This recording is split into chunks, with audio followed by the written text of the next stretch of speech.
Petrarch, although he was not the one who invented it. And then you could really say that Shakespeare later invented, or perfected the sonnet.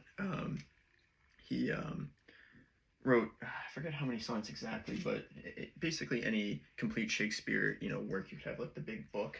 Actually, I have one right here.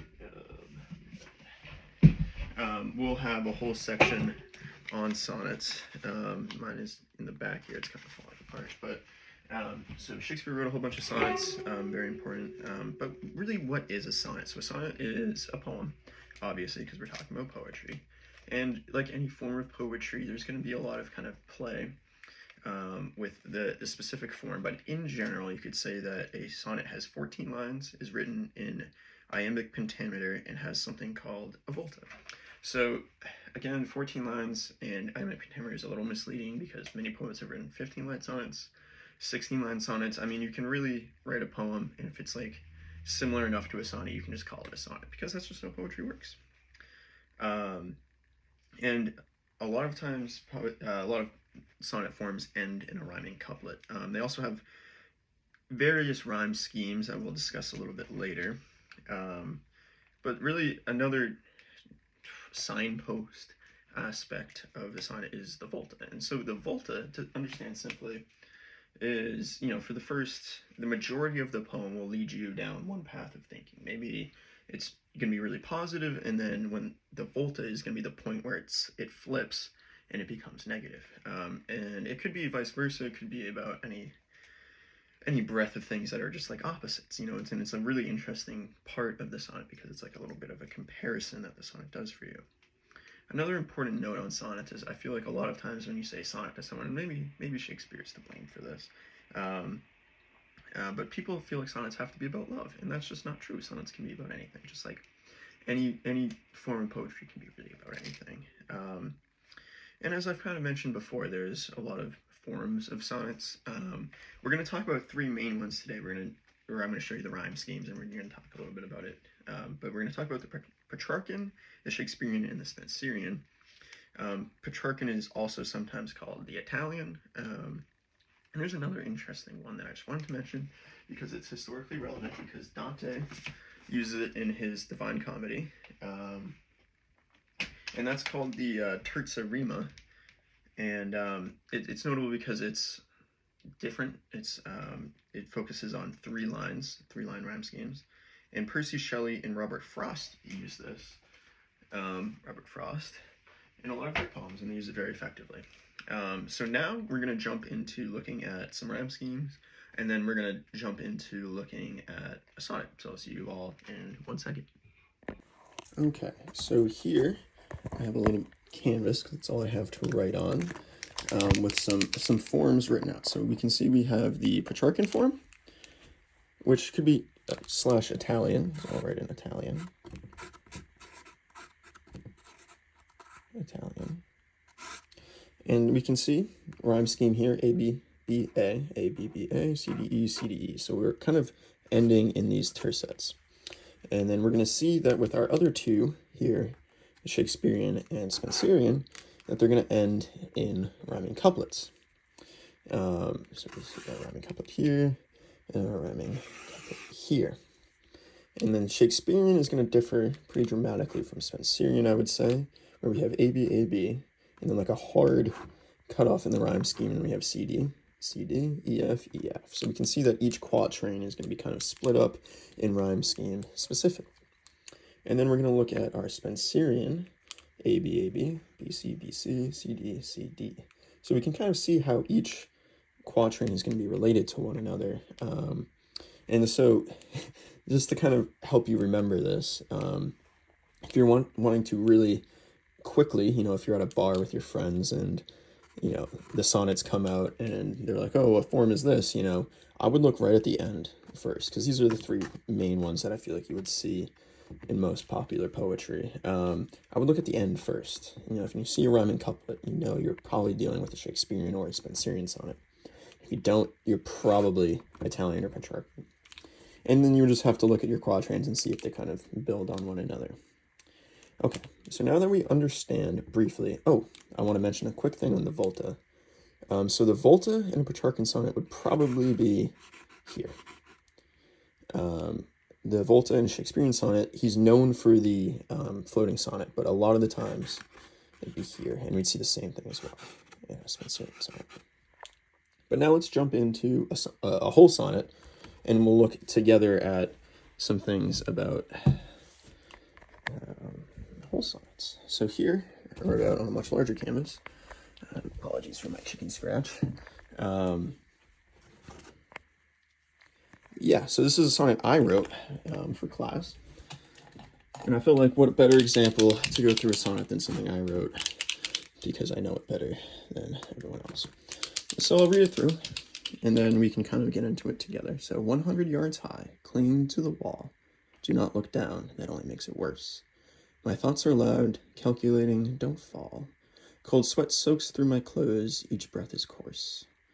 Still I go up and up, my forearms tight. I'm not sure if I have much left. Oh no! My hand it slipped, my God, what a fright. But otherwise, I'm all right. It's time to go. I'm light and free, not bound, without a care. I smile with grace, all my hard work paid off. I see the top, it's within reach, I'm there. Now gaze across high peaks and see down in the cliff I climbed, the fear I beat, I win. So this is a little sonnet. If you don't know what it's about rock climbing, because I like to rock climb. And I had this, I watched the movie Free Solo with my girlfriend, and he climbs a mountain without a rope, and it's one of the most horrifying and frightening movies I've ever seen in my entire life. But I also like rock climbing. I always climb with a rope. But I just had the sensation, like, what if I could write a sonnet about that feeling? Because I feel like the Volta is pretty clear, because while you're rock climbing, you're scared. You know, it's unpleasant.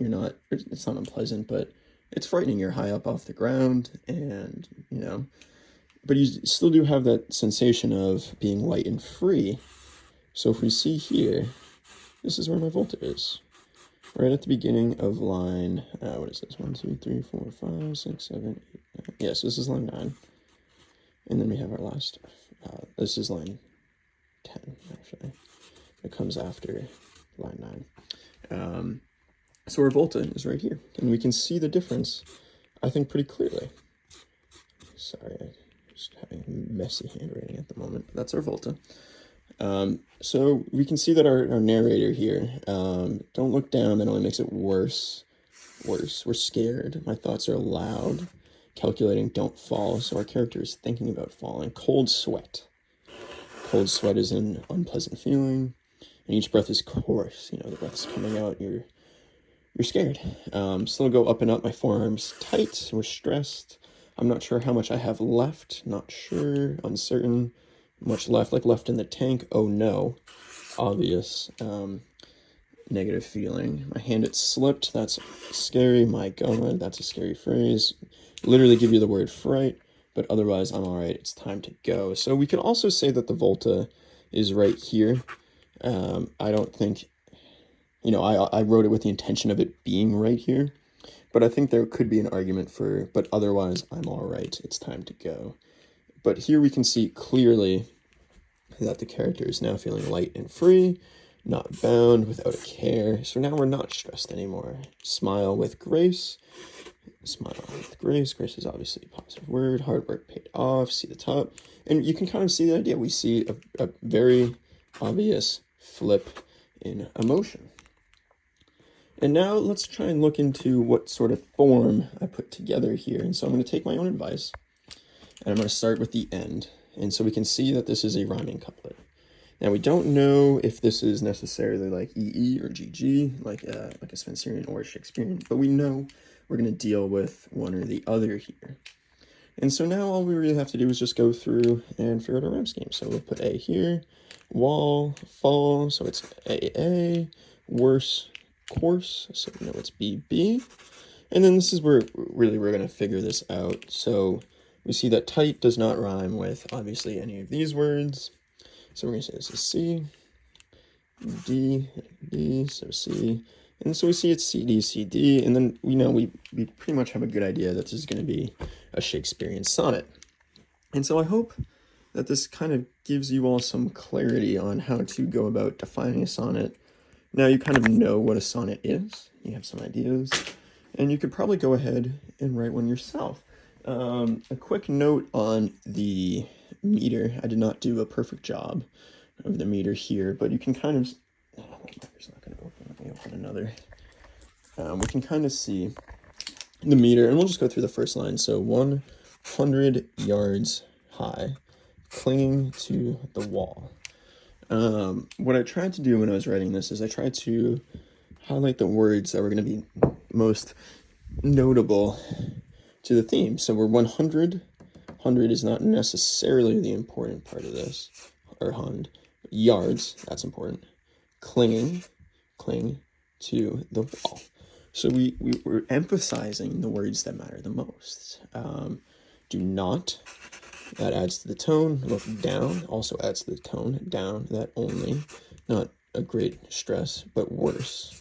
So we're like, down, not, negative words. Loud, stressed. Thoughts, stressed. Calculating is probably the most flagrant example of poor meter in this poem. And then don't fall. So we're highlighting, we have not down, thoughts, loud, fall, worse. And so you can see that with the emphasis I'm giving in this poem, that when the volta comes, like I'm light, I'm free, I'm bound is, emphasized, but we have the word not right before, so we can kind of see without a care, I smile with grace. Oh my, so we're reflecting back on ourselves, work paid off. And, we can see clearly the volta when we're looking at the stressed syllables in the poem. But anyway, class, I hope this gives you some clarity on how to write a volta, how to define a volta, and if you're, ever at the pub with your friends and they start to say you don't know anything about poetry.